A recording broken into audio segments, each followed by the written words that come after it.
ప్రభువైన యేసుక్రీస్తు నామంలో క్రైస్తవులందరికీ నా యొక్క వందనాలు తెలియజేస్తా ఉన్నానండి. అలాగే హైందవులకు, అదేవిధంగా నాస్తికులకు కూడా నా యొక్క నమస్కారాలు తెలియజేస్తా ఉన్నాను. ఈ మధ్య కాలంలో రాజమౌళి గారి యొక్క కొన్ని మాటలు కాంట్రోవర్సీ అని మీకు అందరికీ తెలుసు. దీని గురించి కొంచెం ఆలస్యంగా స్పందిస్తున్నా. కొంచెం నాకు సమయాభావం వల్ల కుదరలేదు. అయితే రాజమౌళి గారు తాను నాస్తికుడని చెప్పుకుంటూ హిందువులకు అనుకూలంగా లేకపోతే హిందూ దేవుళ్ళ గురించి సినిమాలు తీస్తూ ఉన్నాడు. మరి దేవుడిని నమ్మనటువంటి రాజమౌళి గారు భక్తిని పెంపొందించే విధంగా, హైందవుల భక్తిని పెంపొందించే విధంగా ఎలా సినిమాలు తీస్తాడు? సినిమాలు తీస్తే తీశాడు. పైగా కొంచెం ఆయన ఆ యొక్క హనుమంతుడిని విషయంలో కొంచెం ఆయన ఎటకారంగా మాట్లాడటం కూడా జరిగింది. దాని విషయంలో హైందవులు బాధపడతా ఉన్నారు. ఇక్కడ వీడియో చేసే విషయం ఏంటంటే, ఇప్పుడు హైందవులు బాధపడితే హైందవులు నాస్తికులు చూసుకుంటారు. నీకెందుకు, క్రైస్తవుడికి నీకెందుకు అని నాకు మిత్రులు కూడా నన్ను అడగొచ్చు. ఇక్కడ సమస్య ఏంటంటే హైందవులు నాస్తికులు కాదు. ఇక్కడ సమస్య ఏంటంటే ఆస్తికులు నాస్తికులు. ఆస్తికులు నాస్తికులు అంటే దేవుణ్ణి నమ్మేవాళ్ళు, దేవుణ్ణి నమ్మని వాళ్ళు అనేక అంశం మీద నేను స్పందిస్తున్నానండి. దేవుణ్ణి నమ్మని వాళ్ళు వాళ్ళ వ్యాపారం కోసం, వాళ్ళ బ్రతుకు తెరువు కోసం దేవుణ్ణి నమ్మే వాళ్ళ గురించి సినిమాలు తీస్తూ మరి ఆ విధంగా చేయటం అనేది ఎంతవరకు న్యాయం? దేవుణ్ణి నమ్మని వాళ్ళు దేవుణ్ణి నమ్మే వాళ్ళకి అనుకూలంగా సినిమాలు తీయటం అది ఎంతవరకు లాజిక్? మరి వీళ్ళకి మనస్సాక్షి పనిచేస్తుందా అంటున్నాను. ఇది కూడా ఎందుకు అడుగుతున్నానంటే, ఈ దేవుణ్ణి నమ్మని వాళ్ళు దేవుణ్ణి నమ్మే వాళ్ళని ఒక మూఢ విశ్వాసాలు కలిగిన వాళ్ళుగా, వీళ్ళు అజ్ఞానులు, వీళ్ళు ఒక అంధకారంలో ఉన్నారు, లేకపోతే వీళ్ళు సరైన వాళ్ళు కాదు అన్నట్లుగా భావిస్తూ మాట్లాడతారు. మళ్ళీ అదే అజ్ఞానంలోకి, అదే అంధకారంలోకి, అదే మూఢ విశ్వాసంలోకి ప్రజలు వెళ్ళేలాగా మళ్ళీ మీరు ఎందుకు సినిమాలు తీస్తున్నారు? మరి అంటే మీ యొక్క బ్రతుకు తెరువు కోసం, మీ యొక్క స్వార్థం కోసం అయితే దేవుళ్ళని అడ్డం పెట్టుకుంటారు. కానీ దేవుళ్ళని లేదా వాళ్ళని నమ్మే వాళ్ళని, వాళ్ళ విశ్వాసాలని అడ్డం పెట్టుకుంటారు. కానీ మీరు దేవుణ్ణి నమ్మరు. అంటే నాస్తికులకు నీతి అనేది ఒకటి ఉందా? నాస్తికులకు ఆ యొక్క మనస్సాక్షి అనేది ఉందా అనేది నేను ప్రశ్నించదలిచాను. ఇక్కడ ప్రశ్నారావణ్ గారి యొక్క అభిమానిగా నేను మాట్లాడతాను. ప్రశ్నారావణ్ గారు నాకు ఆయన అంటే నాకు అభిమానం ఉంది. ఆయన గతంలో బైబిల్ గురించి తప్పుగా మాట్లాడినా వాటి కౌంటర్ చేసాం. అయితే ఆయన పోరాటం ఏదైతే ఉందో చాలా వరకు బాగుంది. పోరాటం యథార్థంగా చేస్తూ ఉన్నాడు, దళితుల కోసమను, అలాగే నీతిగా పనిచేస్తూ ఉన్నాడు ఆయన, కాదంట్లా. అయితే ఇక్కడ ఈ యొక్క నాస్తిక కాన్సెప్ట్లో ఆయన గతంలో బైబిల్ని ఖండించడమే కాకుండా ఈరోజు రాజమౌళి గారు చేసింది కరెక్టే అని ఒక వీడియో చేశారండి. మాధవీలత గారు ఎవరైతే బీజేపీ సంబంధించినటువంటి ఒక ఆమె ఎవరైతే ఉన్నారో, హైదరాబాద్ సంబంధించినటువంటి ఆమె, మాధవలతి గారు ఒక ఇంటర్వ్యూలో మాట్లాడిన విషయాన్ని కోడ్ చేస్తూ ప్రశ్నారావణ్ గారు కౌంటర్ చేస్తూ వీడియో చేశాడు. ఆ యొక్క వీడియోని చూసినప్పుడు ప్రశ్నారావణ్ గారు మాట్లాడినటువంటి మాటలు సమంజసమేనా, కరెక్టేనా? ఇప్పుడు మీరు ఒక ప్రశ్నిస్తాను సమాజాన్ని అన్నారు. ఇప్పుడు మీరు దేవుణ్ణి నమ్మకుండా, రావణ్ గారే కానీ రాజమౌళి గారు ఎవరుతున్నారు, దేవుణ్ణి నమ్మని వాళ్ళు, దేవుణ్ణి నమ్మకుండా దేవుణ్ణి నమ్మే వాళ్ళ యొక్క విశ్వాసాలను క్యాష్ చేసుకోవటం ఎంతవరకు కరెక్టు? మీ యొక్క సినిమాల ద్వారా మళ్ళీ దేవుణ్ణి నమ్మే వాళ్ళు వాళ్ళ విశ్వాసంలో బలపడటం ద్వారా, మీరు అనుకున్నట్టుగా బలపడటం ద్వారా, మీరు మీ భావజాలం బలపడటం ద్వారా, వాళ్ళు దేవుణ్ణి నమ్మే వాళ్ళకి విశ్వాసం బలపడటం ద్వారా వాళ్ళ అజ్ఞానంలోకి, మూఢ విశ్వాసంలోకి వాళ్ళు పంపించేలాగా మీరే చేస్తున్నట్టే కదా మీ యొక్క నమ్మకం ప్రకారంగా. అంటే మీ బతుకు తెరువు కోసం అవతల వాళ్ళు మూఢ విశ్వాసంలోకి, అజ్ఞానంలోకి వెళ్ళినా పర్వాలేదు, ఇది బతకాలి అనేది నాస్తిక సిద్ధాంతమా? అదే నాస్తిక నీతి అంటున్నా నేను. నీతిగా జీవించాలి కదా, బ్రతుకు తెరువు కోసం అనేక మార్గాలు ఉన్నాయి. కానీ అనీతిగా ప్రవర్తించడం ఎంతవరకు కరెక్టు అనేది నేను వీడియోలో ప్రశ్నించదలిచాను. కాబట్టి రావణ్ గారు, మీరు యథార్థ పరులు, నీ ముక్కుసూటిగా మాట్లాడతారు కాబట్టి ఆ యథార్థతను విడిచిపెట్టకండి.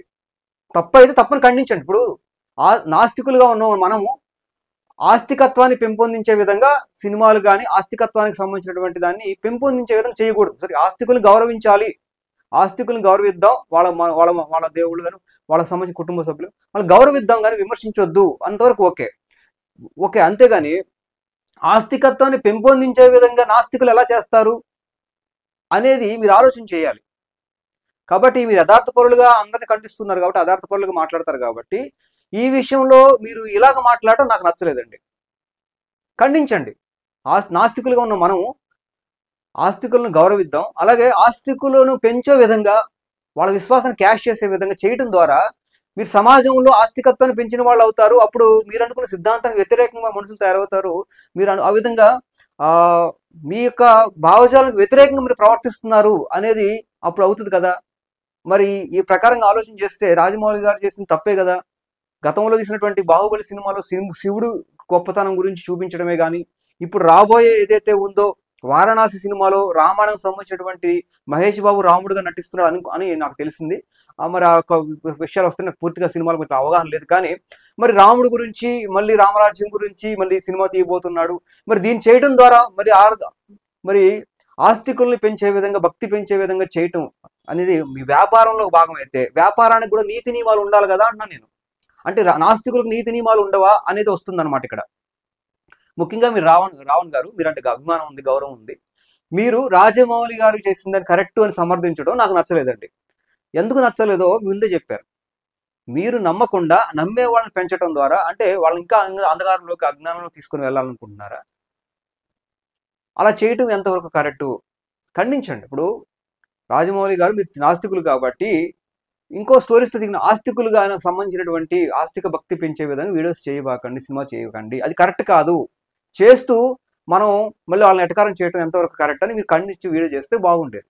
కానీ ఇక్కడ సమస్య ఏంటంటే రేపు పొద్దున రాజమౌళి ఇదే రాజమౌళి.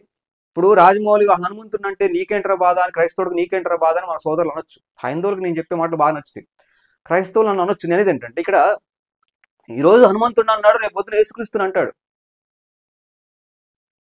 రేపు పొద్దున యేసుక్రీస్తుని అంటాడు. రేపు పొద్దున ఈ నాస్తికులు అనేవాళ్ళు ఈరోజు వాళ్ళ దేవుడిని అన్నాడు కదా మన సంకల్ప గుద్దుకోవడం కాదు, రేపు మన దేవుడిని కూడా అంటారు వీళ్ళు. కాబట్టి వీళ్ళు మీరు చేసేది నాస్తికత్వం వైపు వెళ్తే కొన్ని విషయాల్లో వీళ్ళకి మనం బ్రతికామా లేదా అనేది వస్తుంది తప్ప పాపభీతి, మనస్సాక్షి అనేది ఒకటి ఉండదు అని నా భావజాలం. వీళ్ళంటే నాస్తికత్వం ద్వారా సమాజానికి ఉపయోగం జరుగుతుంది అంటారు. నాస్తికత్వం ద్వారా సమాజానికి ఉపయోగం జరగదు. ఆస్తికత్వం మంచిది సమాజానికి, ఆస్తికత్వం అవసరం. అందుట్లో పరిశుద్ధ బైబుల్, పరిశుద్ధ దేవుడు అనేది ముఖ్యం, ప్రయారిటీ, ఫస్ట్ ప్రయారిటీ అనేది మా క్రైస్తవుడికి నా యొక్క ఉద్దేశం. ఆస్తికత్వం ద్వారా ఆస్తికత్వం పెరిగే కొద్ది సమాజంలో విచ్చలవిడితనం పెరిగిపోద్ది, పాపం పెరిగిపోద్ది, స్వార్థం పెరిగిపోద్ది. మేము బతికామా లేదా అని జంతువులు ఎలా అయితే బలం ఉన్నవాడితే రాజ్యం అన్నట్టుగా తయారవుతుంది సమాజం తప్ప సమాజం మంచి మార్గంలో నడవదు నాస్తికత్వం ద్వారా. మరి అనేది నా ఉద్దేశం. మరి ఇప్పుడు అలాగే కనపడుతుంది. నాస్తికులు ఉన్న వాళ్ళు మేము బ్రతకటం కోసం ఏదైనా చేస్తాం, తప్పు లేదు అనే భావజాలం తీసుకొస్తున్నట్టుగా అది మీరు అంటే మీ యొక్క లక్షణాలు ఒకటొకటి బయటపడుతున్నాయి. మీ యొక్క లక్షణం మీరు మాట్లాడింది ఎట్లా ఉందంటే, నేను నాస్తికుడిని కానీ వ్యాపారం చేస్తాను, నా ఇష్టం అంటున్నారు. అట్లా కాదు కదా అనేది నా ఉద్దేశం. అంటే మీ నాస్తికత్వం పెరగటంలో ఒక్కొక్క లక్షణాలు ఈ యొక్క లక్షణం ఏదైతే వచ్చిందో ఇలాంటి లక్షణాలు చాలా ఉన్నాయి. మీ అంటే ఆస్తికుడిగా నేను మాట్లాడుతున్నాడు, ఆస్తికుడికి తప్పు అని మాట్లాడగలుగుతున్నారు, మీరు తప్పు అని మాట్లాడలేకపోతున్నారు. అంటే ఇక్కడే అర్థమవుతుంది ఆస్తికులు కొన్న మనస్సాక్షి ఏంటి, నాస్తికులు కొన్న మనస్సాక్షి ఏంటి. మీ మనస్సాక్షి అంతా బ్రతుకు తెరువు కోసం అన్నట్టుగా ఆలోచిస్తున్నారు.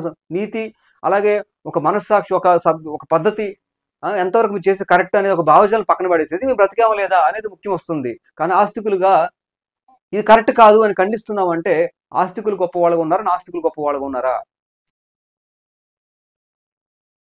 ఇక్కడ హిందువులు అన్నారు కాదు, రేపు పొద్దున క్రైస్తవులు అనొచ్చు. ఎందుకంటే రావణ అనే వనేత్రం బైబిల్ మీద కూడా వీడియో చేశాడు కాబట్టి. ఈ నాస్తికులు అనే వాళ్ళు బైబిల్ ఖండిస్తారు కాబట్టి. ఇక్కడ సమస్య అది. సమస్య ఏంటంటే ఆ బైబుల్ లేదు, గతం లేదు అన్నాడని కాదు, తెలియక అన్నాడు, ఆయన తెలియదు, బైబుల్ గురించి తెలియక అన్నాడు, సమాధానం చెప్తాం మేము, అది వేరే విషయం. అది కాదు సమస్య. ఏంటంటే నాస్తికత్వం విషయంలో మీ లక్షణాలు ఎలా ఉన్నాయి, మీరు పాటించే విధానాల్లో ప్రకారంగా మీరు చేసే పద్ధతి కరెక్ట్ అయినా కాదా అనేది నా ఉద్దేశము. ఒకసారి ఆయన మాటలు ప్లే చేస్తానండి, ప్లే చేసి మనం 2 నిమిషాలు వీడియో ముగించుకుందాం.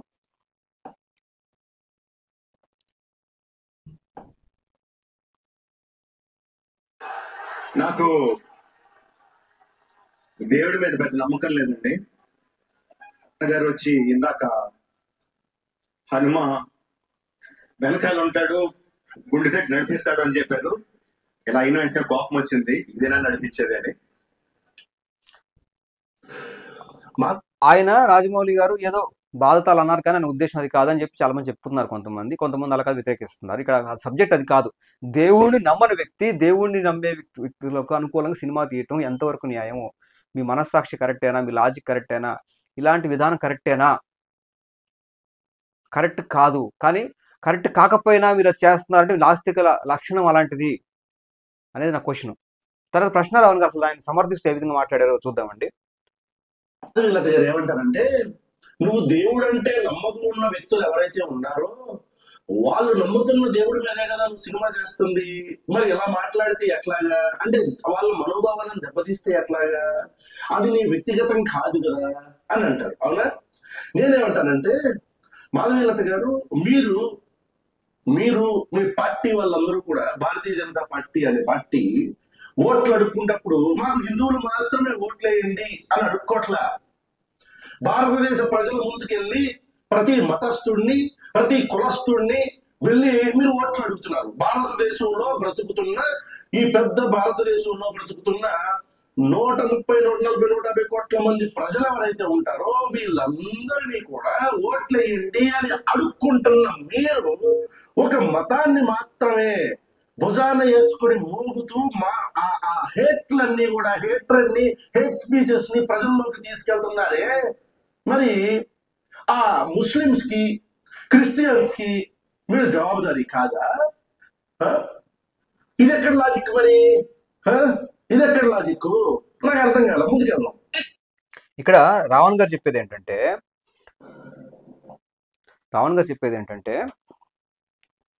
ఇప్పుడు బీజేపీ వాళ్ళు అందరు ఓట్లు తీసుకుంటున్నారు, అన్ని మతాల వాళ్ళవి ఓట్లు వేయించుకుంటారు, కానీ ఒక హిందుత్వాన్ని మాత్రం సపోర్ట్ చేస్తున్నారు కదా. అట్లాగే రాజమౌళి కూడా నాస్తికత్వాన్ని నమ్మినప్పుడు కూడా అందరికీ తన సినిమా చూపిస్తున్నాడు అన్నాడు. నేను ఏంటంటే రాజమౌళి చేసేది తప్పే, అట్లాగే బీజేపీ వాళ్ళు కూడా అందరు ఓట్లు వేయించుకుని ఒక హిందుత్వానికి సంబంధించినటువంటి మాత్రమే చేస్తూ వాళ్ళకి మాత్రం సపోర్ట్ చేస్తూ మిగతా వాళ్ళని ఇబ్బంది పెడుతున్న కాన్సెప్ట్లు వాళ్ళు చేస్తుంది తప్పే. ఇక్కడ రావణ్ గారు మీరు తీసుకున్న లాజిక్ ఏదైతే ఉందో, రాజమౌళి గారు చేసింది తప్పే అవుతుంది. అలాగే బీజేపీ వాళ్ళు, నా ఉద్దేశంలో కాన్సెప్ట్లు నేను మాట్లాడిందని బట్టి బీజేపీ వాళ్ళు పార్టీని కానీ, నేను అదే బీజేపీ వాళ్ళు క్రైస్తవులకు అన్యాయం చేస్తున్నారు అని ఇప్పుడు నేను మాట్లాడలేదు. నేను అనేది ఏంటంటే, ఒకవేళ మీరు తీసుకున్న లాజిక్ ప్రకారంగా బీజేపీ వాళ్ళు అలా చేస్తున్నారు అని రావణ్ గారు అన్నారు కాబట్టి, ఆ ఉదాహరణ తీసుకున్నారు కాబట్టి రావణ్ గారు చెప్పేది ఏంటంటే, ఒకవేళ మీరు అన్నట్టుగా రావణ్ గారు బీజేపీ వాళ్ళు అలా ప్రవర్తిస్తున్నారు, మరి అది ఎంతవరకు సబబు అని మీరు అడిగితే, ఒకవేళ అలా చేస్తే కనుక బీజేపీ వాళ్ళు చేసింది తప్పే అవుతుంది, రాజమౌళి గారు చేసింది తప్పే అవుద్ది. ఒక తప్పును సమర్థించడం కోసం ఇంకొక తప్పును చూపించి మీరే ఇప్పుడు నువ్వు దొంగ అంటే నువ్వు కూడా దొంగ కదరా అన్నట్టు ఉంది ఇక్కడ రావణ్ గారు.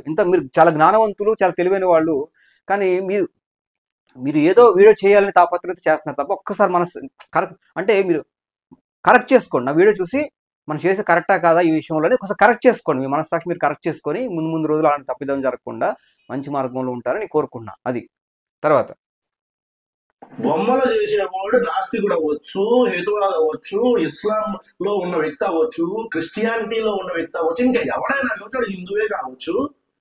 మనకు వాడి మతం అవసరమా? వాడి కులం అవసరమా? వాడు దేవుడు నమ్మితే ఏంటి, దేవుడు నమ్మకపోతే ఏంటి? మనం దేవుడి కోసం వెళ్తున్నావా? వాడెవడో కుక్క పగిరా, వాడేంటి అనే దాని కోసం వెళ్తున్నాం. మనకు అర్థం కావాలా? అసలు ఇదేంటిది? ఇదేం దిక్కుమాలి ఎలా దిక్కు?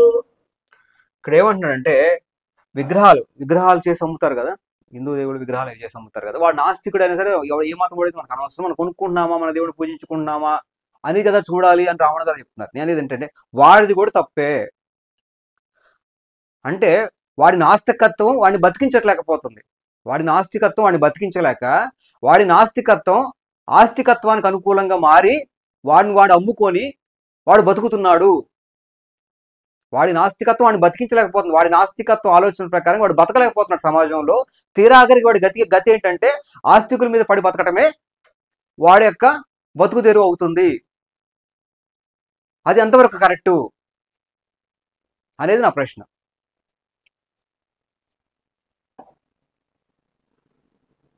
నాకు రాముడు నచ్చడు, నాకు కృష్ణుడు నచ్చడు, నాకు ఇంకొక దేవుడు నచ్చడు, నాకు జీసస్ క్రైస్ట్ నచ్చడు, నాకు అల్లాహ్ కూడా నచ్చడు. నేను నాస్తికుడిని, నేను హేతువాదిని, నేను మనిషిని నమ్ముతా. ఊరే గుడ్డి నమ్మకాలు వద్దు, మూఢనమ్మకాలు వద్దు, మూఢనమ్మకాలను వదిలేయండి రా, సూపర్ స్టిషన్స్ వదిలేసేయండి, దేవుళ్ళు మనుషులు నమ్మండి అని చెప్పని సైంటిఫిక్ టెంపర్ ని పెంపొందించే ఒక హక్కు ఈ భారతదేశ రాజ్యాంగం ఆర్టికల్ 21AH ప్రకారం మా అందరికి ఇచ్చింది. ఆర్టికల్ 15 నుంచి 21 దాకా చదివి సావన్న కదా, చదవండి కదా, మనకి ఏం తెలుసొచ్చు? అరే దేవుళ్ళు ఏంటి, దెయ్యాలేంటి, చేతబడులేంటి, మూఢనమ్మకాలేంటి, వాడు పాస్టర్ వస్తాడు, ఖర్చు అమ్ముతాడు, వాడు ముల్లా వస్తాడు, తాబీజ్ అమ్ముతాడు, ఇంకొకడు వస్తాడు పూజ చేతబడి అంటాడు, బాణామత అంటాడు, క్షుద్ర పూజలు అంటాడు. ఇవన్నీ ఏంట్రా? మనందరం మనుషులు, మూఢనమ్మకాలు కాదు అని చెప్పిన యాంటీ సూపర్స్టిషన్ యాక్ట్లు వస్తున్నాయి. సైంటిఫిక్ టెంపర్ని పెంపొందించాలి పిల్లల్ని. అంటే మనందరం కూడా ఏ మతం వల్లనో కులం వల్లనో కాదు, మనందరం మనుషులుగా ఎదగటానికి, ఎవాల్వ్ అవ్వటానికి సైన్స్ మాత్రమే కారణం అని చెప్పని సైంటిఫిక్ టెంపర్ని పెంపొందించే హక్కు మా అందరికీ ఉంది. ఇక్కడ రావణ్ గారు చెప్పేది ఏంటంటే, ఈ మతాలు అనేవి మూఢ విశ్వాసాలు మాట్లాడాడు ఆయన. మతాలను మూఢ విశ్వాసాలను మాట్లాడుతూ, ఈ పాస్టర్లు ఏమో కచ్చిప్పులు నూనెలు అమ్ముతారు, వీళ్ళేమో తాయితులు అమ్ముతారు, ఇలాగ చేస్తారు, ఈ వైపు కాదు, అసలు మనిషి ఎలా వచ్చాడు, సైన్స్ నుండి వచ్చాడు, దేవుడి సృష్టికి అని కాదు, ఆ జీవ పరిణామం ప్రకారంగా సైన్స్ నుండి వచ్చాడు, ఇది కదా అది ఇది అని చెప్పి మాట్లాడతాను. నేను ఇది ఏంటంటే, ఓకే మీరు అలా నమ్ముతున్నారు, మీ విశ్వాసం అది కాదంట్లా. అలాంటి విశ్వాసం మీరు ఉంటూ మతం అనేది మూఢ విశ్వాసం, మతం అనేది గుడ్డి నమ్మకం, మతం పేరుతో చాలా జరుగుతుంది, అది జరుగుతుంది అని మాట్లాడుతూ తిరిగి ఆ మతస్థుల్ని పెంచడం అనేది, తిరిగి మతస్థులు పెరిగేలాగా, ఆ విశ్వాసం పెరిగేలాగా, ఆ విశ్వాసం బలపడేలాగా సినిమాలు తీసి బతకటమే కానీ, విగ్రహాలు చేసి బతకటమే కానీ తప్ప కాదా? ఇంక మీకు బతుకు తెరువుకి ఇంకేమీ లేదా నాస్తికులకి? మీ మనస్సాక్షి చంపుకొని మళ్ళీ అదే ఆస్తికుల మీద బడి బతకడం ఎందుకు? అదే ఆస్తికులు విమర్శిస్తూ అదే ఆస్తికుల మీద బడి బతకడం ఎందుకు? అది ఎంతవరకు కరెక్టు నాస్తికులుగా? ఇక్కడ రాజమౌళి గారి విషయంలో కానీ, విగ్రహాలు చేసే విషయం కానీ చెప్తున్నారు అనేది మీరు ఖండించాలి, లేకపోతే నోరు మూసుకుని కూర్చోవాలి. అంతేగాని దాన్ని సమర్థించడం ఎంతవరకు కరెక్టు అనేది నా ప్రశ్న ఛానల్ వరకు నేను ప్రశ్న వేస్తున్నాను. మనస్సాక్షితో ఆలోచన చేసుకోండి, సరి చేసుకోండి. అది విషయం మిత్రులారా. ఈ దేశం కానీ ప్రపంచం మనుషులు బాగుపడాలంటే పాపభీతి, దేవుడు ఉన్నాడు శిక్షిస్తాడు, నరకం అనేది ఒకటి ఉంది జన్మ తర్వాత అనేది పాపభీతి ఉంటేనే మనిషి సక్రమ మార్గంలో ఉంటాడు తప్ప, ఆ తర్వాత లోకం లేదు, దేవుడు లేడు, ఏమీ లేడు అనుకుంటే కనుక మనిషి పాపంతో ఎక్కువగా జీవిస్తాడు అనేది ఆస్తికుడుగా నేను చెప్పే విషయము అది. థ్యాంక్ యూ, అందరికీ వందనాలు. మరొక వీడితో మళ్ళీ కలుద్దాం. Thank you. ప్రైజ్ లార్డ్ అండి. నమస్కారాలు.